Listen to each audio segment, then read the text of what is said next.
नमस्ते बच्चों। आज हम जो वर्कशीट लाए हैं बच्चों वो है 5th क्लास के स्टूडेंट्स के लिए। तो यहाँ पर आप अपनी क्लास के साथ मेंशन करेंगे आपका सेक्शन, यहाँ पर आपका नाम और यहाँ पर आपकी टीचर का नाम। बच्चों जैसा कि आप देख रहे हैं आज की हमारी वर्कशीट है हिंदी की वर्कशीट और ये वर्कशीट नंबर है 169A और ये आपकी 15 फरवरी की वर्कशीट है बच्चों।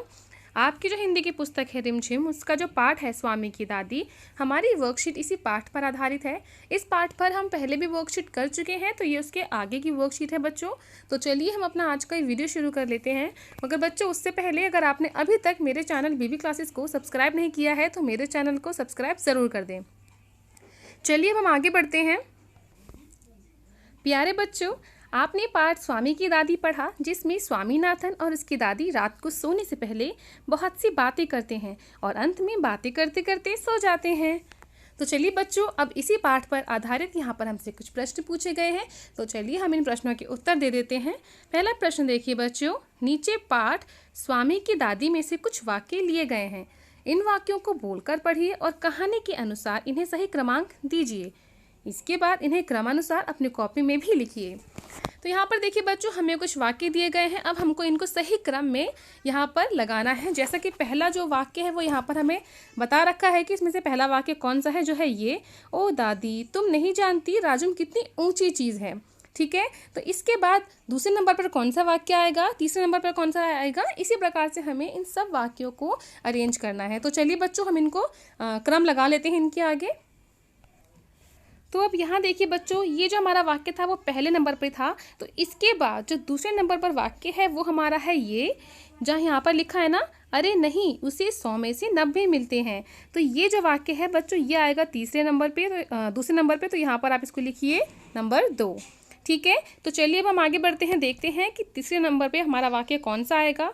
तो इसमें जो तीसरे नंबर पर वाक्य आएगा वो आएगा ये कि मैं कई सालों तक उसे गले में पहनती रही। यहाँ पर दादी मेडल की बात कर रही हैं कि उन्होंने उसको कई सालों तक अपने गले में भी पहना था। ठीक है, तो यहाँ पर आप इसको लिख लीजिए बच्चों 3।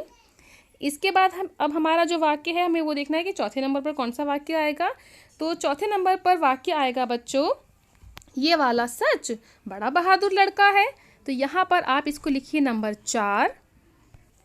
अब यहाँ पर बच्चों हमें 5वें नंबर पे बताना है कि 5वें नंबर पर कौन सा वाक्य आएगा। वो था ये, अच्छा बताओ कितने शेर आए थे। राजन ने दादी से पूछा होता ना कहानी सुनाते सुनाते कि अच्छा बताओ कितने शेर आए थे। तो यह हमारा वाक्य आ जाएगा बच्चों नंबर 5 पे। और उसके बाद जो सबसे आखिरी में लिखा है, दादी भी रुक रुक कर बोलने लगी और फिर वह भी सो गई। तो ये इसके बाद ही पूरी जो कहानी है वो ख़त्म हो जाती है। तो ये आएगा बच्चों हमारा वाक्य जो है वो आएगा नंबर 6 पे। तो इस प्रकार से आप इन सभी वाक्यों को इनके आगे इनका क्रमांक लिख लीजिएगा कि नंबर 1 पे कौन सा है और उसके बाद नंबर 6 पर कौन सा है। ठीक है, चलिए बच्चों अब हम आगे बढ़ते हैं। आइए आज कुछ नया और मज़ेदार सीखते हैं। नीचे लिखे वाक्यों को ध्यानपूर्वक पढ़िए और देखिए कि दोनों वाक्यों में गोली शब्द के अर्थ में क्या अंतर है। तो यहाँ पर देखिए बच्चों, राजम एक झाड़ी के पीछे छुप गया और वहीं से गोली चलाकर शेर को मार डाला।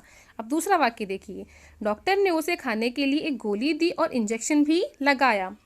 तो बच्चों आपने सही पहचाना, इन दोनों वाक्यों में गोली शब्द का प्रयोग अलग अलग अर्थ में हुआ है।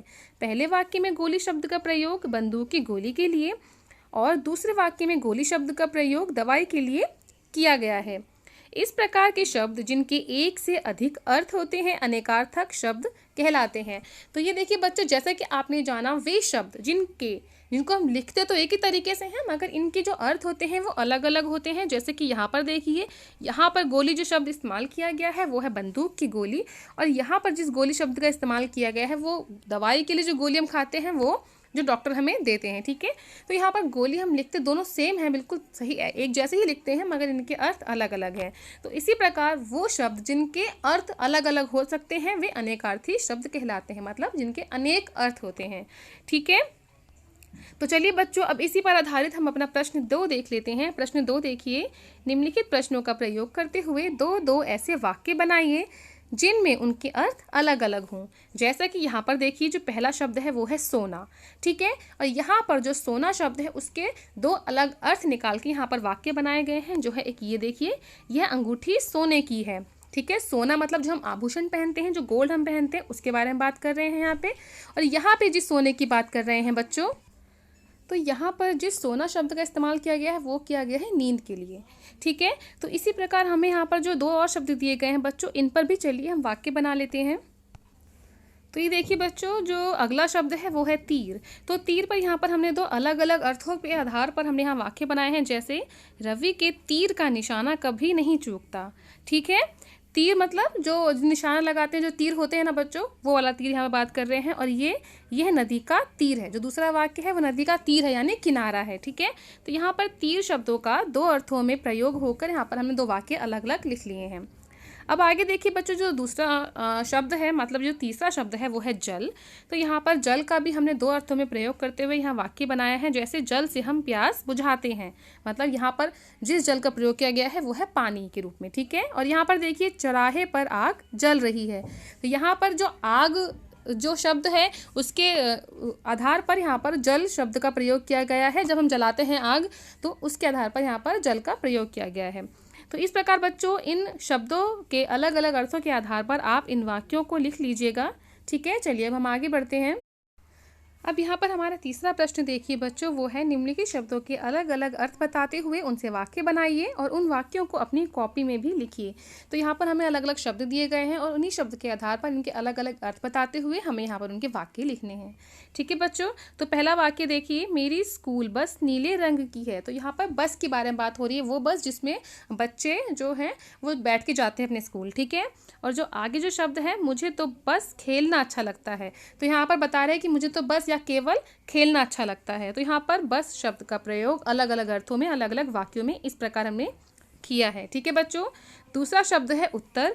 तो यहाँ पर उत्तर पर जो पहला वाक्य है हमारा वो है, मुझे सभी प्रश्नों के उत्तर आते हैं। और उसके बाद दूसरा वाक्य देखिए, हमारा घर उत्तर दिशा में है। जो पहला उत्तर है वो प्रश्नों के जो उत्तर होते हैं उसके रूप में प्रयोग किया गया है, और जो दूसरा उत्तर है वो दिशा के रूप में प्रयोग किया गया है। ठीक है बच्चों, तीसरा शब्द देखिए, शेर। शेर जंगल का राजा होता है और मेरे चाचा जी को शेर शायरी बहुत पसंद है। तो यहाँ पर जो शेर हम शब्द का प्रयोग कर रहे हैं वो है एक जानवर के रूप में शेर शब्द का प्रयोग किया गया है। और जो शायरी होती है, गज़ल होती है, जो छोटी छोटी कविताएं होती हैं, तो यहाँ पर उसके रूप में शेर शब्द का प्रयोग किया गया है बच्चों। ठीक है, अब चौथा शब्द है स्वर। रीता का स्वर बहुत मीठा है और मुझे सारे स्वर याद हैं। तो ये जो स्वर है वो है आवाज़ की, मुझे उसकी आवाज़ बहुत अच्छी लगती है, तो या उसकी रीता की जो आवाज़ है वो बहुत मीठी है। और यहाँ पर जो स्वर का प्रयोग किया गया है वो है, मुझे सारे स्वर याद है, यानी जो गानों में जो सरगम होती है, जो सारे स्वर होते हैं, यहाँ पर उन स्वरों के बारे में बात हो रही है। ठीक है, अब पांचवा शब्द देखिए बच्चों, जो है चोटी। तो हिमालय की चोटी बहुत ऊंची होती है और राधा की चोटी बहुत मोटी है। तो ये जो चोटी शब्द पहले हमने इस्तेमाल किया है वो हिमालय की जो चोटियाँ होती हैं उसके रूप में। और यहाँ पर जो चोटी है, जो बाल हम गूंथते हैं, जो चोटी बनाते हैं, उसके बारे में यहाँ पर बात की गई है। तो हिमालय की चोटी बहुत ऊंची है और राधा की चोटी, यानी जो वो बाल बनाए राधा ने, उसकी चोटी बहुत मोटी है। ठीक है, तो इस प्रकार आप पांचों शब्दों पर ये अलग अलग वाक्य बना लीजिएगा बच्चों। आप चाहे तो अपने हिसाब से भी कोई वाक्य यहाँ पर बना सकते हैं।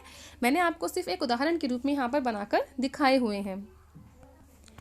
चलिए बच्चों, अब हम आगे बढ़ते हैं अपने प्रश्न 4 की तरफ। लॉकडाउन के बाद अब अनलॉक की प्रक्रिया शुरू हो गई है। मान लीजिए कि आपको किसी कारण से अपने रिश्तेदार के घर जाना पड़ रहा है।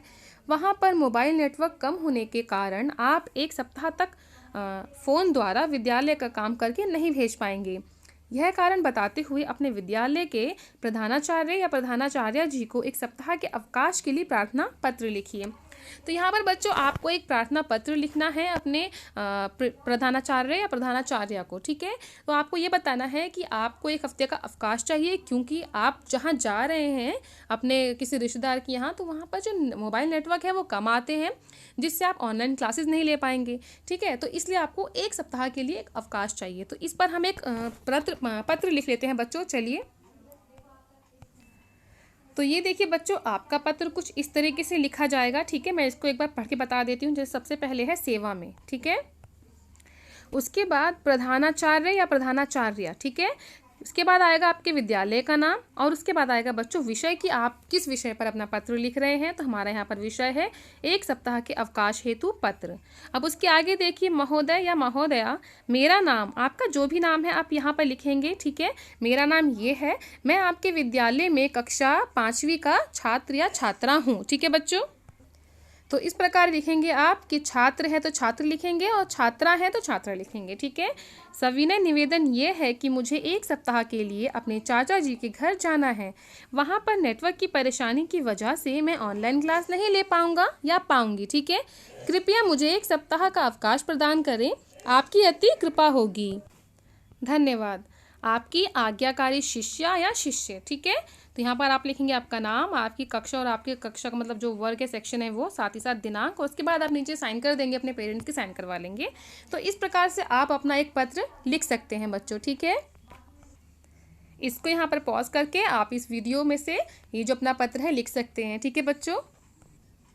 अब आगे देखिए, अनेकार्थी शब्दों के और अधिक अभ्यास के लिए रिमझिम की अभ्यास पुस्तिका का पृष्ठ संख्या 74 कीजिए। आपकी जो अभ्यास पुस्तिका का जो पृष्ठ नंबर 74 है, उसमें जो आपको अभ्यास कार्य दिया गया है अनेकार्थी शब्दों का, उसको आप ज़रूर कर लीजिएगा बच्चों, जिससे आपको ये वर्कशीट समझने में और आसानी हो जाए।